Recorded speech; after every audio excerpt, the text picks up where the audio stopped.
other half. I'm not going to say better half, just other half. And I'm calling up all of David's goodies because I don't remember them by heart. Uh-oh, where is it? Anyway, oh, David, thank you so much for joining us. And I know his talk today is License to Love.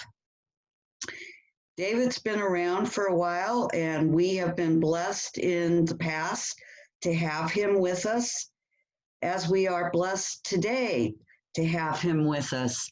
And I'm sorry I don't find your bio, David, but it's okay.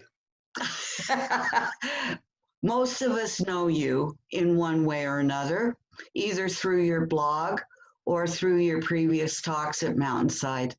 So thank you for coming, and I turn the floor to you. Thank you, Kathy. Good morning, everyone. Am I coming through okay? Show me your hands. Oh yeah, all right, I can see. I love to see all those hands fluttering out there. It is good to be here this morning, and happy May. This is the first Sunday in May, and it's my great pleasure to be here. And I want to talk a little bit about, first of all, what's good with you? You know, where are your blessings? Where are you finding goodness in these days? And some of you might be thinking, well, I can't find any good. Oh, there's no good. Or right now it's not any good. And but I wanted to talk first of all about how that's mathematically impossible, that there is no good. That's right. Because we believe in an infinite God. Yes?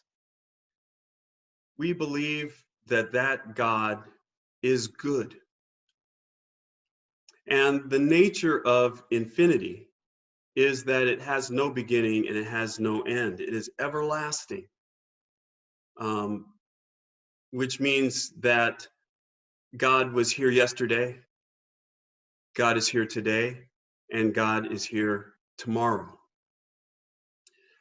And so that's what infinity is. And so since we believe in an infinite God, we also believe in an infinite good. And an infinite good means that good is ever present. And that means that good is here now. Regardless of whether we can see it or not, whether we can feel it, whether we can sense it, it doesn't matter. Infinite good, infinite God is here now with us, amongst us. It's sitting on our lap. It's standing on the other side of the room. It's all around us. So please don't think it's just a Pollyanna saying of, hey, you know, look for the good. There's good out there. We've done the math. There is good. There can only be good. And it's up to us to find it, to recognize it, and to bring it alive in our lives and in our minds. So in these, I hate to wear out a word that's commonly used these days, but in these unprecedented times, where good may seem like it's in short supply, we can know the truth of what we believe, of the first thing that we believe in one all-giving, all-knowing, all-loving God that is infinite in and throughout everything. And today it's just as true as it has ever been. And looking at the blessings that we can derive from this time, one of them pops right out at me, at my favorite subject, and it's right over my shoulder here, and that's love. And in particular, it's what I like to call our license to love. And so, what is a license to love? Well, a license is a permit from an authority to use something, to do a particular thing, or carry on a trade. And our license to love comes from the ultimate authority. We as human beings are given license to love by God. We can love whatever we want, however we want, for whatever reason that we want. Our license to love is our license to love our way. It's our license to look at life through a love first lens, to approach life through the lens of love, and to let that transform our actions and transform our energy and transform our relationships. That's our right. And we have complete license to do so. We usually exercise this with our friends and family. It's easy to love your family. Mostly, I'll say. It's easy to conceive of a love of your family. And it's easy to conceive of a love of your friends because we have a shared history, we have a commonality that we can refer to, and we have a likeness that we can identify and see very quickly. But the mistake is in thinking that our license to love is limited to those kinds of relationships. It's limited to our friends. It's limited to our family. It's limited to people that we know. But I can see some doubt in some of your faces. Baloney. I can't just love someone that I don't know. I can't just unlock the chambers of my heart to someone that that I'm not familiar with, especially today. Before the virus took hold on our national consciousness, we were really at each other's throats in this country, politically and culturally, and we're really at odds. And love is the last thing that warring factions want to do, is reach out with the purity and the honesty of love to one another. But I'm here to tell you, it is possible.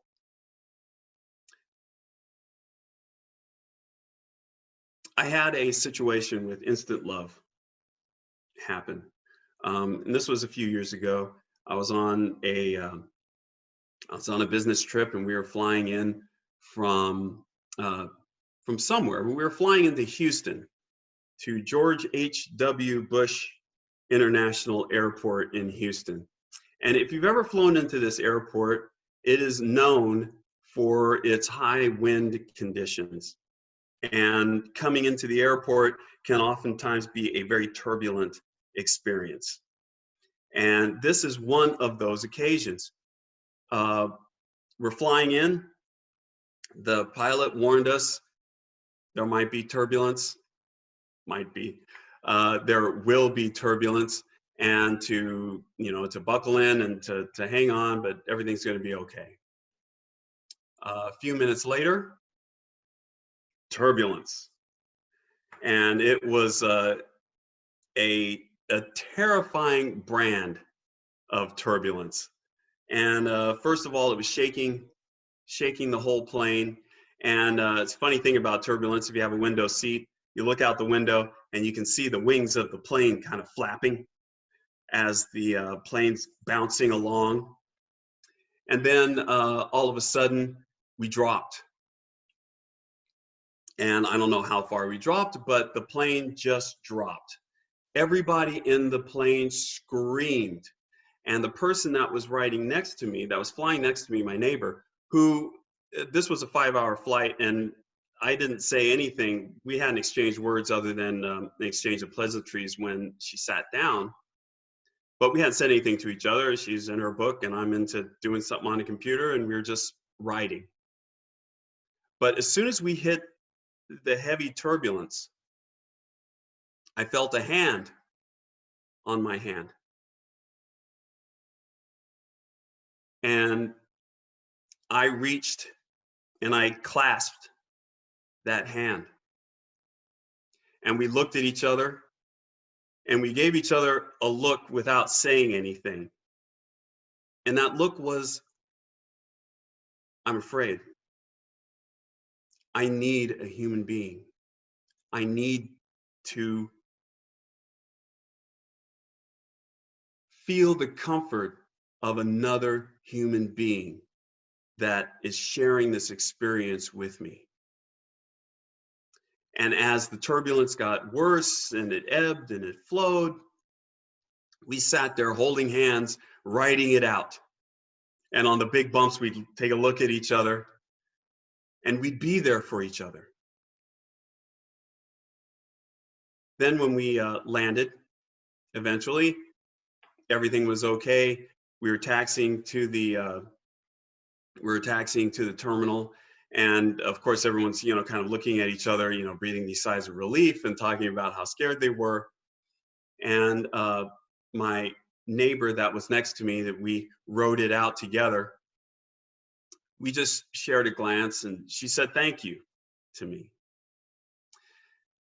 And I will never forget that, not because of the extreme turbulence that had my life flashing before my eyes, but for the connection that I had with that other person, with that stranger, that instant connection, that reaching out from her heart for love, and me reaching out from my heart to give love and to be there.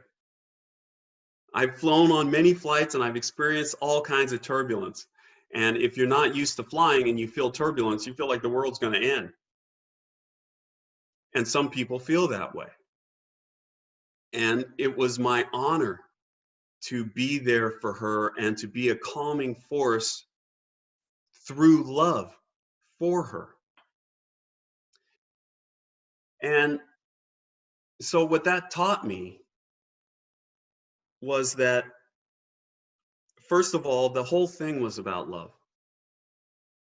The whole thing was about the power of love.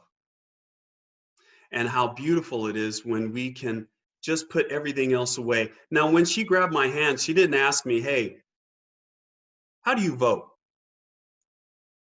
Hey, what's your stance on this political issue, that political issue? Who did you vote for? Where are you from? What do you do? Who are your people? She didn't ask me about any of that. The only thing that she saw sitting next to her was another blessed human being that she needed to reach out to. She was able to take everything that she might have had, who knows what kind of views that she had that were in opposition to me. None of that stuff made any difference. She pulled out her license to love, and I pulled out my license to love. And it turned out that they were compatible because we were just human beings. And we were able to love each other through that rough time.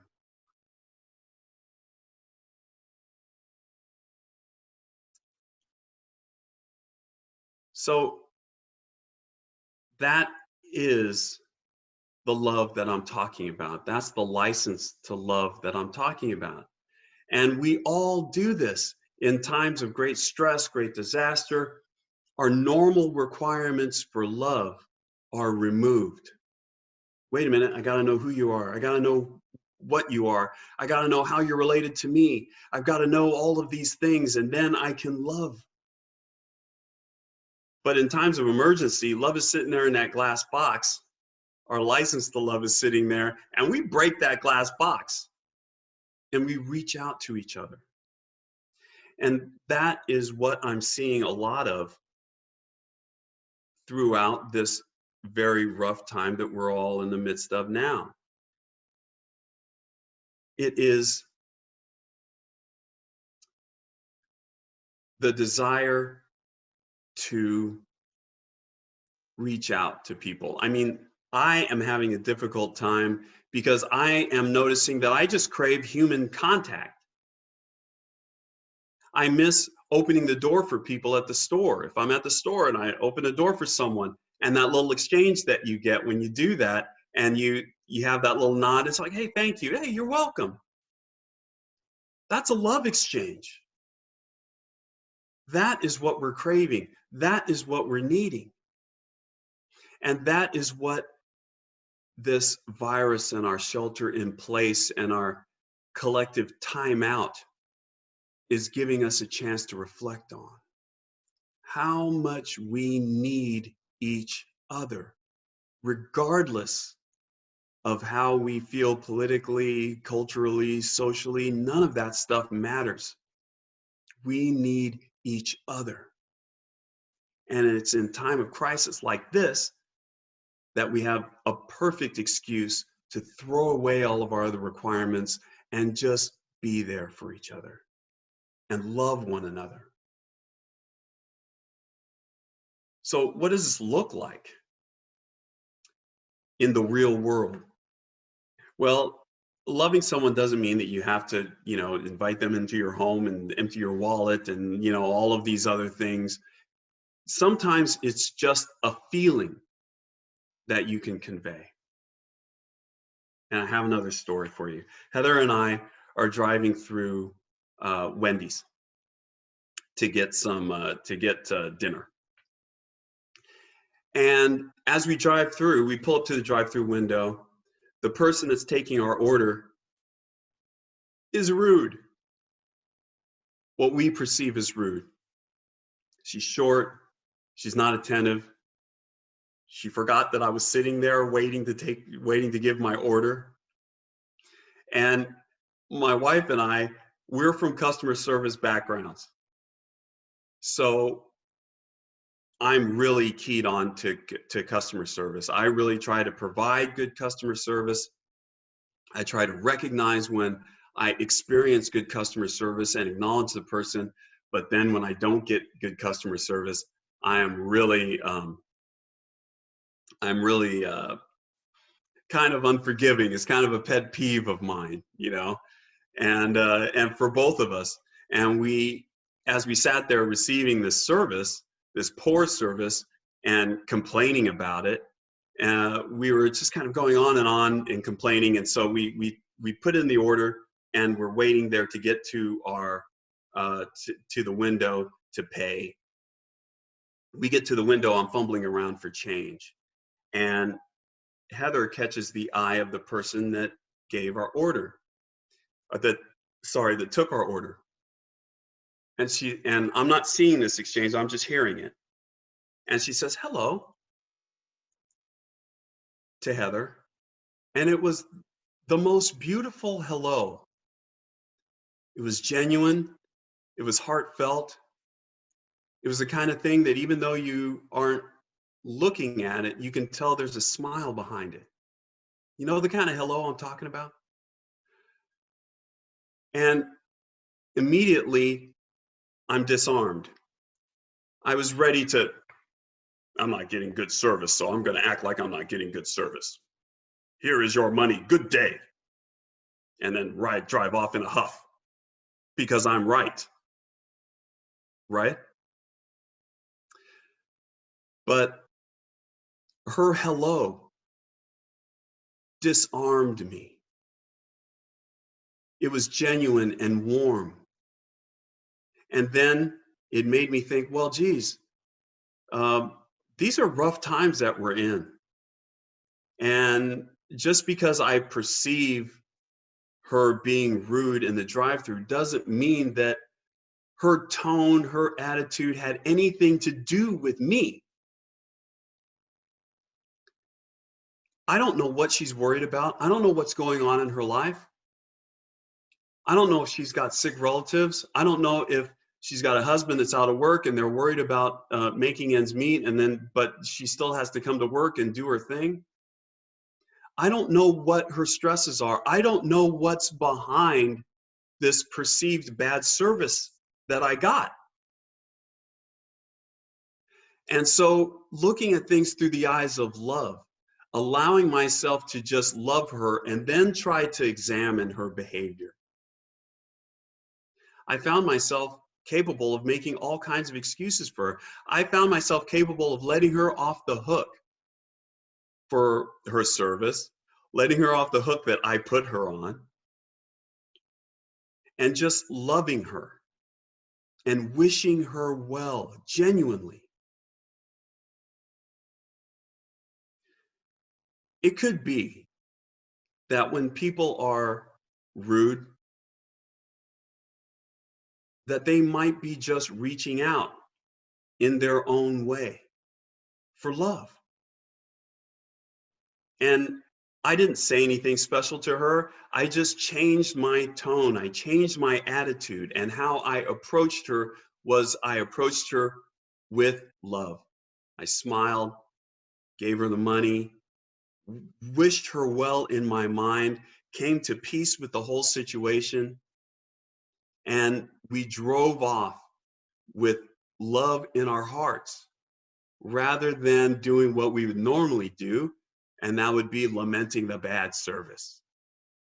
That place is just not run very well.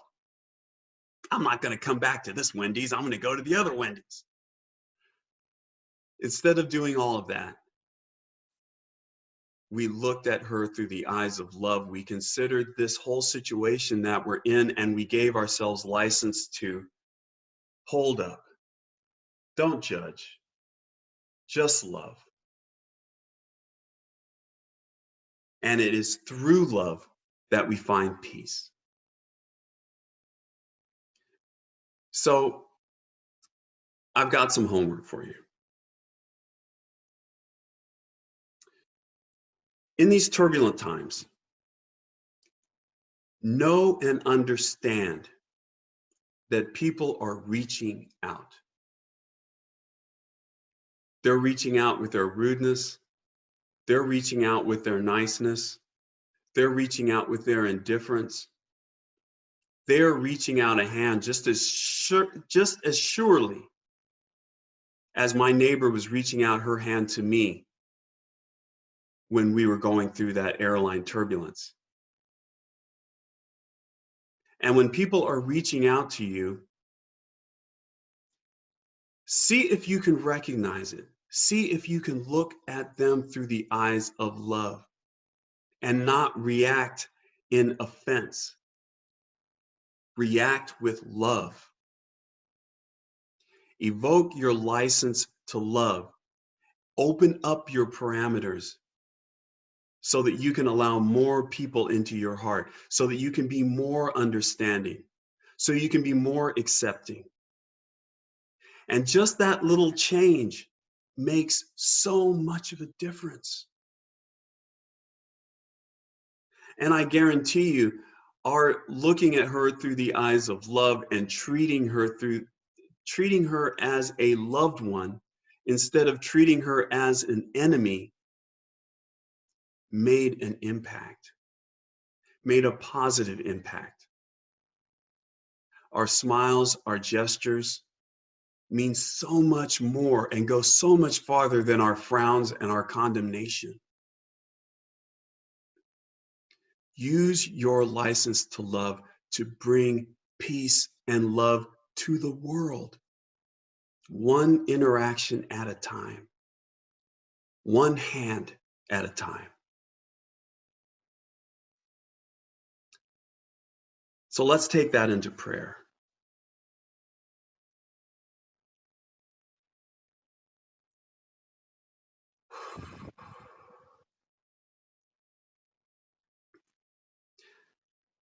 Let us know right now, right here, today, this very moment, that there is one God, one Spirit, one consciousness, one love. And that love is infinite. It stretches into the past as far as we can see. It stretches out into the future as far as we can dream.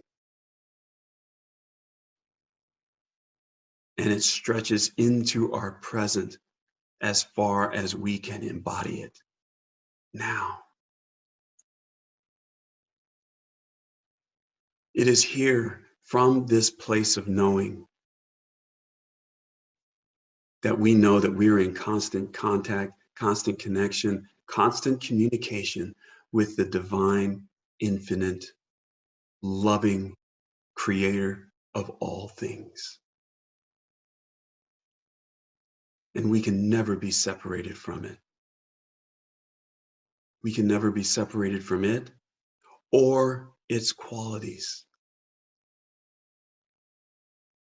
Its qualities of love, its qualities of light, its qualities of power and wisdom and joy.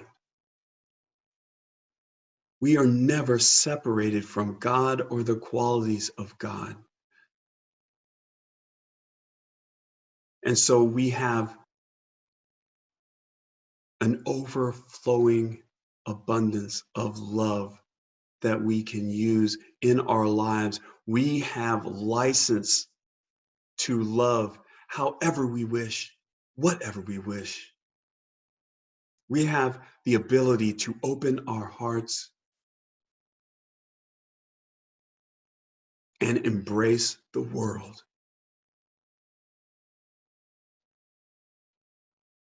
Our license to love is a license to connect.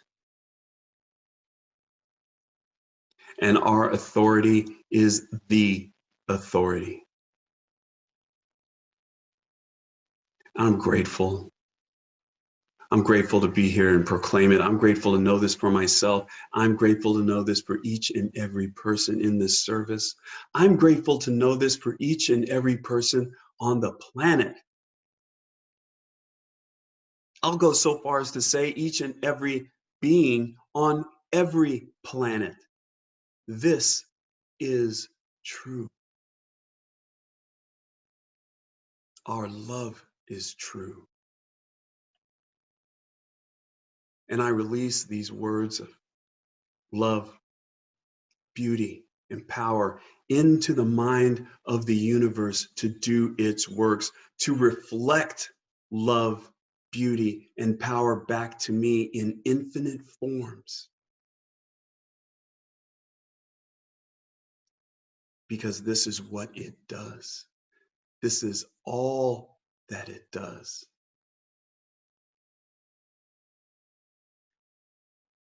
And it is in this gratitude that I release these words into the mind of the universe without worry, without care, knowing that they're true and knowing that they're acted upon and knowing that I shall see them in my world at every turn. And let us all release these words with, and so it is.